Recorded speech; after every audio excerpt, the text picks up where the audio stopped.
అండి, అందరికీ good morning. అందరికీ శుభ శుక్రవారం. ఈరోజు ఎర్లీగా లేచి చక్కగా పూజ అనేది చేసుకున్నాను. చాలా ప్రశాంతంగా అయితే అనిపించింది. ఈ వారం అయితే వర్షం రాలేదులేండి. మొన్న వారం అయితే వర్షము, ఇంకా వర్షంలో తడుస్తూనే పూజ అనేది చేసుకున్నప్పటికీ ఫీవర్ వచ్చేసింది. ఇంకా ఈ వారం అయితే వర్షం అయితే రాలేదు, అమ్మయ్య అనుకున్నాను. ఇంకా పూజ అయిపోయిన తర్వాత అయితే టిఫిన్లోకి ఇడ్లీ చేశాను, కొద్దిగా సాంబార్ కూడా ప్రిపేర్ చేశాను. ఇడ్లీ సాంబార్ తినాలనిపించింది అనమాట, అందుకని ఇలాగా ప్రిపేర్ చేస్తాను. ఇంకా కొద్దిగా చట్నీ కూడా చేస్తాను, శనగపిండి చట్నీ.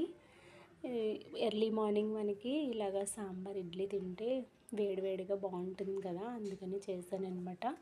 ఇంకా సాంబార్కి వచ్చి ఏమీ లేదండి, టమాటా కొంచెం కందిపప్పు వేసి కుక్కర్లో ఇంకా సాంబార్ లాగా ప్రిపేర్ చేస్తాను. పులుపు అనేది మాత్రం తక్కువగా వేసుకోండి, ఎందుకంటే ఎర్లీ మార్నింగ్ పులుపు ఎక్కువ తింటే మనకి గ్యాస్ అనేది వస్తుంది. అందుకని చెప్పేసి లైట్గా అనేది పులుపు యాడ్ చేశాను. ఇంకా లంచ్లోకి అయితే ఈరోజు బీరకాయ కర్రీ వండి టమాటా రసం పెట్టాను.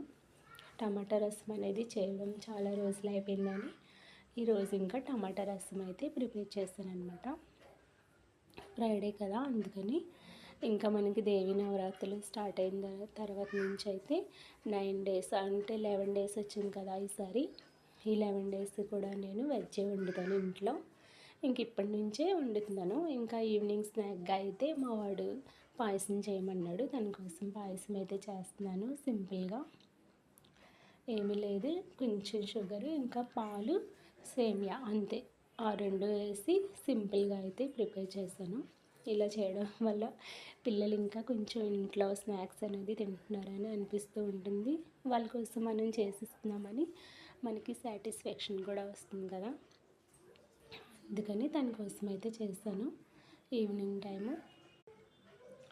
ఇంకా ఈరోజు మీకు ఎలా గడిచిందో నాకు కామెంట్ చేసి చెప్పండి. నా వీడియోస్ అయితే లైక్ చేయండి, షేర్ చేయండి, నన్ను సబ్స్క్రైబ్ చేయండి. నచ్చిన వాళ్ళకి నచ్చితే కనుక నన్ను సబ్స్క్రైబ్ చేసి మోటివేషన్గా ఉంటుంది కదా, అందుకని చెప్పేసి చెప్తున్నాను. ఓకే, బాయ్ అండి, గుడ్ నైట్.